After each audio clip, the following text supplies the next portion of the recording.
Hi, my name is Amanda Hurt, and for my multimodal project, I will be interviewing my mom and uncle about how the recent growth of Waller is affecting residents who have lived there their whole life versus residents who have just decided to move. In 2020, the population of Waller was 2,747. In 2023, the population increased to 3,368. Over this past year, there has been an immense amount of growth in Waller, like new neighborhoods being built, new businesses coming into town, and with that comes a lot of new residents. With that being said, let's interview my mom and uncle and discover the different point of views of the growth of Waller from a new resident versus an original resident. Starting with my mom, I would like to ask, how is the growth of Waller beneficial from a new resident's point of view? So growth in Waller will be beneficial in many ways. It'll bring in more business and boost the local economy. Of course, with any kind of growth in that area, residents will get more conveniences. They'll have more amenities and services available. Waller was a really small town and mostly a farming community. So, and the access to town, while there was good access via 290, it was still not many services here in town where you would have to travel into the city to get to a nice grocery store or any of the conveniences that we all like in this day and age. So growth in that area will definitely boost the local economy. And with the attraction of a lot of new businesses, it will also provide better paying jobs here in town or close by. And that's, some of the ways that growth will positively impact Waller. Now with my uncle, I would also like to ask, how is the growth of Waller beneficial from an original resident's point of view? The benefit for longtime Waller residents is primarily convenience and opportunity. We've attracted new businesses to Waller that would not have been financially viable in past years. We have a few new retailers like Tractor Supply and O'Reilly Auto Parts. They certainly offer convenience for shopping, and they offer employment opportunities for Waller citizens. With more people also comes the opportunity for more small businesses to grow and flourish. And for farming families in the area, they have vast amounts of acreage that they're being bought up at high prices for neighborhoods and retail construction. While selling family farmland is a difficult decision, the money being offered represents a huge windfall for the family. Now back to my mom, I would like to ask, what are the negative impacts of the growth of Waller? As Waller continues to grow, there'll be more streets widening, more stoplights, more people on a daily basis, more traffic in general around the town. There's also, since this was largely a farming community, there's a loss of farmland. So those farmers, while they're probably getting a very nice amount when they're selling their farmland, they're also selling what they've known as a livelihood for many cases for generations. There's also already a rise in home prices, which is great for residents who want to sell. But for those people moving in, the house prices are affordable compared to the city of being Houston. But for those people who live here, if they wanted to move to a new house, the cost of houses is going up.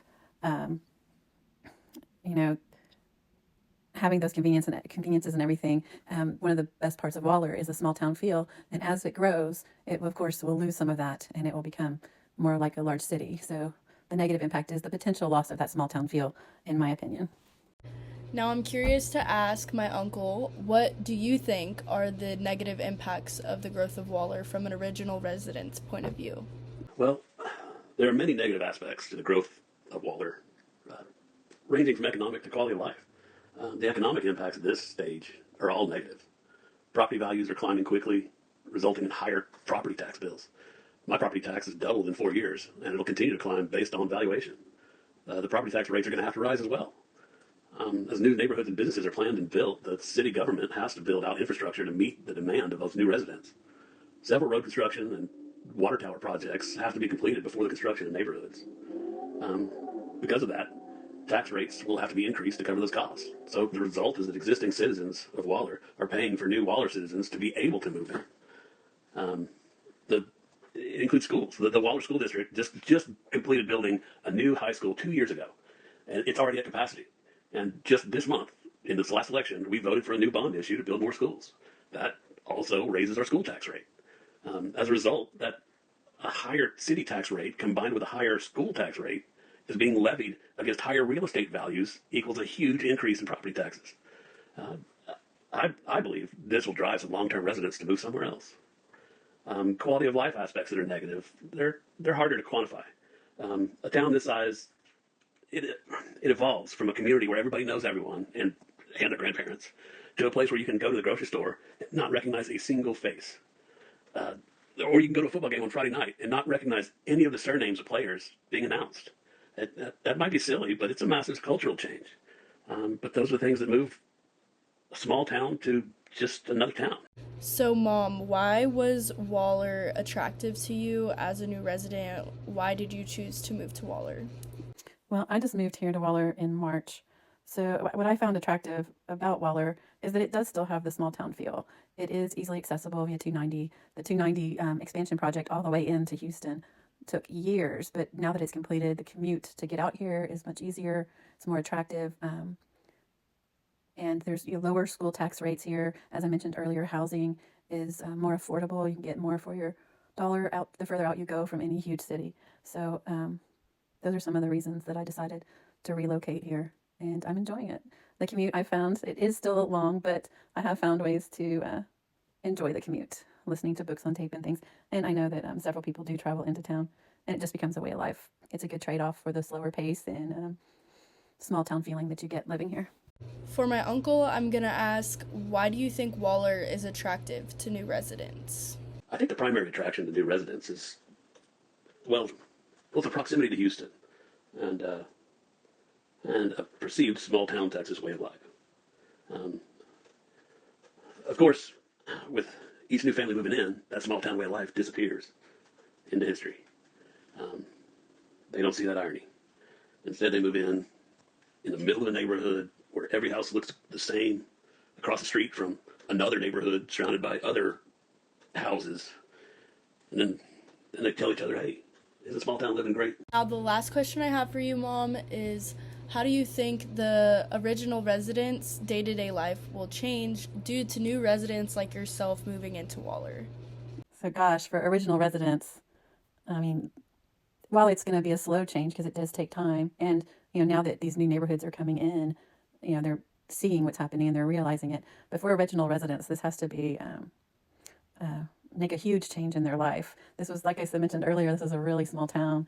It was slow paced, mostly farm based, and just a quiet way of life, living out in the country. And now already we're seeing more businesses and local businesses like Shipley's and Bucky's. That's huge. Came here, and so slowly within the last 10 years, it's been growing. But the sudden, it seems sudden, on the development of all these neighborhoods is just huge. It's farmers or people that were expecting to retire on family land are now having to consider selling land because they don't want to live next to a big, huge master plan community. So their lives are going to change.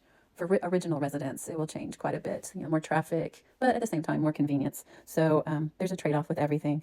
But for original residents, I'm sure this is pretty bittersweet. They'll probably glad to have the convenience, but not all the people, and probably are fearful of losing that small town feeling here in Waller. The last question I have for my uncle is, how will your life change day to day due to the new residents moving in? Well, negatively. An influx in people brings an increase in traffic. While it's not a big deal at present, it will quickly become a pain in the neck.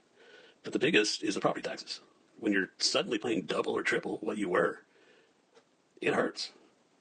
The loss of familiarity with your neighbors, that hurts. The loss of being surrounded by beautiful farm fields, that hurts. The loss of history, that hurts.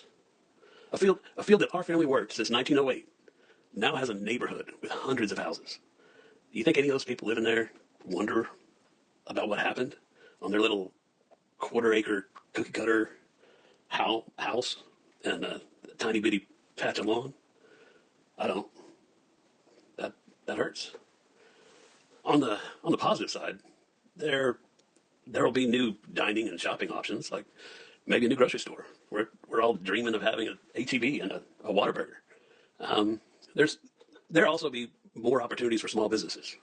Like we have a nice new locally owned gym that wouldn't have been able to survive without new residents. It wouldn't be there. There will be a lot more examples that pop up that I can't even think of now. Well, thank you for joining me and answering my questions. That's all I have for you today. I hope I accurately displayed the different point of views of a new resident in Waller versus an original resident in Waller, and how the growth of Waller as a whole impacts the people who live there today.